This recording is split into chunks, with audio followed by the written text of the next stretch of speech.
नमस्कार मंडळी, जनसंवाद चॅनल महाराष्ट्र राज्यामध्ये आपलं प्रथमतः मी पत्रकार दत्तात्रय गोलप आपलं सर्वांचं सहर्षी स्वागत करतो.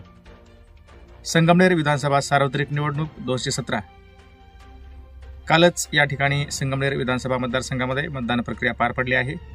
प्रशासनाने अतिशय सुंदररित्या या ठिकाणी नियोजन केलं होतं. संगमनेर विधानसभा मतदारसंघासाठी गेल्या 8 वर्षापासून आमदार राहिलेले लोकनेते बाळासाहेब थोरात पुन्हा एकदा 9व्यांदा निवडणूक रिंगणात उभे होते. तर त्यांच्या विरोधात महायुती शिवसेनेचे उमेदवार अमोल खताळ हे निवडणूक रिंगणात होते.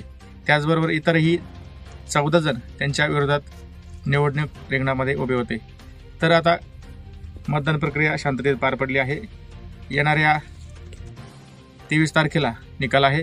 या निकालामधून येणारं चित्र स्पष्ट होणार आहे.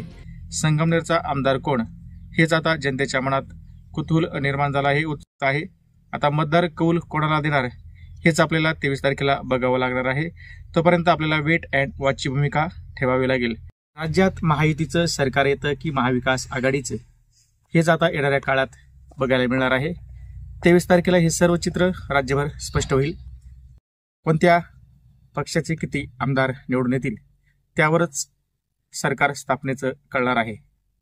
खरं तर संगमनेरमधून लोकनेते बाळासाहेब थोरात हे 9व्यांदा निवडणूक रिंगणात उभे आहेत. भावी मुख्यमंत्री म्हणून त्यांच्याकडे बघितलं जाते. मात्र राज्यात महाविकास आघाडी सरकार आल्यानंतर त्यांना राज्यात चांगली संधी असल्याचं देखील शरद पवार यांनी म्हटलं आहे.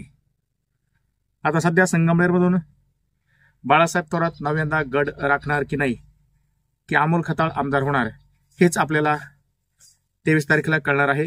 तोपर्यंत बघत राहा जनसंवाद महाराष्ट्र चॅनल.